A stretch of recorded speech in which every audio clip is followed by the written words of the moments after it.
majina anajulikana kama Mheshimiwa Charles Wangila, nikiwa MCA kutoka Kabula Ward. Tena mimi ndiye kiongozi walio wachache katika assembly ya Bungoma, na mimi nilipita hii kwa chama ya DAP. Jana tulisikia ya kwamba pale bungeni walisimamisha mbunge wetu mchapakazi Jack Onani Wamboka kuwa chair wa hiki, na hiyo ndio kiti peke yake tuko nayo katika assembly, National Assembly kwa chama yetu ya DAP.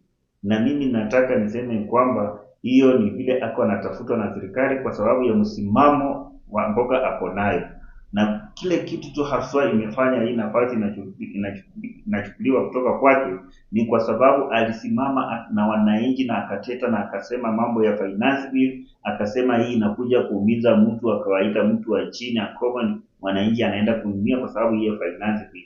Ile kitu najua serikali yenye the ruling party haikufurahia kabisa, na nafikiri that's one of the reason hii maneno anafuatiliwa. Kitu ya pili ambapo ni watu hata Ngoma tuko tunaumia sana ni wakati alisimama akaambia rais wa nchi ya kwamba Nzoia haiuzwi. Akatetea mambo ya kuuza Nzoia isipokuwa iliuzwa, lakini yeye ni mtu alisimama na watu wa chini akatetea mambo ya Nzoia kabisa. Hata hakusimama hapo, akaenda mpaka wakati serikali ilikuwa imeanza kuuzia watu mbolea kushi, akasimama nao akateta, akasema ya kwamba watu wapewe mbolea iliyo halali.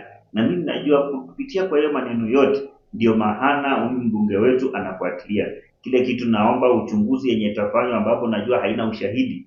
Najua lazima hii kiti wakimaliza na waifanye haraka waimalize, warutishe hiyo kiti kwa Jack Onani Wamboka, kwa sababu hiyo kiti ni ya DAP, na mtu mwenye kwa DAP mwenye anatetea nchi hii mtu wa chini ni Jack Onani Wamboka, arudishiwe hiyo nafasi yake. Hapo sisi kama waheshimiwa wa DAP na mimi hasa minority leader tumekasirika sana, na tuko nyuma ya Jack Onani Wamboka kusema ya kwamba nafasi yake irudishwe mara moja.